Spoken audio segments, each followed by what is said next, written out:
Hi everyone, hope everyone's doing well, and thank you to everyone that continues to subscribe to my channel. I think I'm over 700 subscribers now, and hopefully it won't be too long before I get past that 1,000 mark. But thank you to everyone that also takes time to watch the videos, to comment and to like. And even if you don't like some of the topics and you have a different opinion on them, all comments are welcome, so don't ever feel like you have to agree. You can still put your comments down. So I want to talk about something in this video that I think a lot of you will probably be able to relate to or maybe have experienced yourself, and that is getting along with your in-laws. So specifically, I'm going to focus this video on mother-in-laws, and that's because they tend to have the most friction in families. So I want to tell you two stories first, and these are personal experiences, and I'm sure my sister won't mind me saying this. When my sister got married, she initially struggled to get along with her mother-in-law, and I remember there was quite a lot of occasions where she felt she was talking to us about how she was feeling. She felt like her mother-in-law didn't like her. I remember an occasion where we both had been out for the day. We'd come back home to my sister's house, my sister and husband's house, and the mother-in-law was there with a mop and bucket. She answered the door, and I remember she was cleaning the house, and my sister's face was just like, what are you doing here? And she didn't say anything or get into confrontation, but then her mother-in-law sort of opened the door and was like, come in, watch the floor and blah blah, and was acting like she lived there and it was her house. And I just remember my sister feeling like, this is just too much.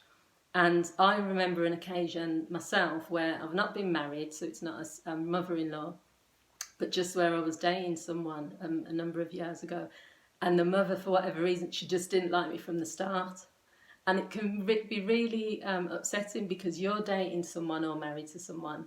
You marry into their family, and there's no getting away from that. If you can't find a way to get along with your in-laws, it's just going to cause issues, because you have to spend time with them at family gatherings. There's going to be birthdays, there's going to be Christmases, and you don't want to have that awkwardness where, you're just always anxious and worried about what's going to happen. And lots of people will say, well, I married you, not your family, and I don't have to have anything to do with them. But it's not realistic, because if your partner is always going to feel like they're in the middle, and no one wants that level of stress. If you can't get along with their mum or dad, or you don't get along with their sister or their brother, every time they're around that family member, it's going to cause an issue, because that person's also going to be trying to influence them to break up with you. So what can you do about it? The first thing is try to identify what is the actual problem. A lot of times people don't just automatically dislike someone. They can do. Sometimes it could be your race. It could be, I don't want you dating a black person, or I don't want you dating a white person. You can't do anything about that. If your family is set on the fact they don't want you dating outside of your race, but you've chose to do that, there's nothing you can do to solve that problem. They're going to have to come to the acceptance. So in that situation, you'll already know that it's not about you. You can be as nice as you want and whatever.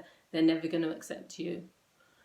If there's another issue, so it could be when you first met, you got off on the wrong foot. You made a mistake, you said something, you tried to make a joke and it wasn't very funny.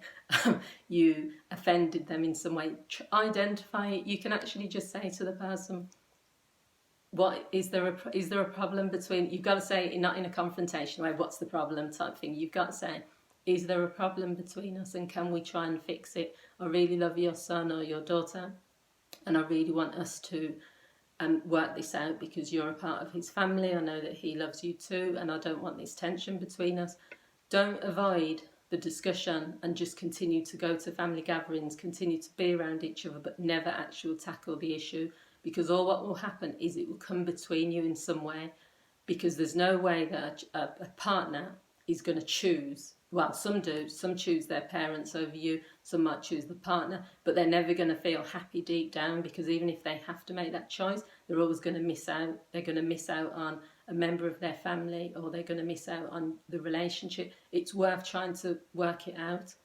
So once you've identified whether is it that they're jealous of you, is it that they feel you're not good enough, is it that they don't like the way you talk to them when you first met. Find out what it is. The second thing then is you need to reflect as well. Is there anything that I'm doing? Am I coming in there and just taking over? Have I, not maybe made as much effort? When I go to family parties, I knew someone once, one of my friends, she really did not make an effort with her in-laws, and even when we used to have family parties at our house, she would hardly speak to them, and it was always criticism. They were from two different cultures, not well. They were both like Afro-Caribbean, but his family was African, her family was Jamaican and St. Kitts, Kittian. So she would always be criticising when they're putting on their Nigerian music. Why they have to put on that music? Why they have to dance like this? Why does they have to be so loud? She'd even say, like, when the mother was like praying upstairs on a Sunday, why does she have to pray? It's my house. Why is she? This is my environment and blah blah. And she just didn't make that effort. And I was sitting down with her, and I would say to her, that's his mum and dad. That's their culture. That's who they are. You've married their son, so you've got to integrate a little bit as well. Sometimes it's simple things. So I think you need to also check yourself and reflect on the things you're doing. The other thing you can do is consider whether you can meet up separately. So you might say to the mum or the dad or whoever the main issue is with, can we go out for lunch? Can we go for a walk? Can we do this? Sometimes in a family setting, if you start criticising or getting into conflict with one family member, everyone will jump in. So what you'll find then is that everyone, who are you coming in here talking to my mum like that or my sister like that? So if you get them on their own and you have a little, lunch or go for coffee or a walk, you can have like a separate discussion and it'll probably end up a lot better.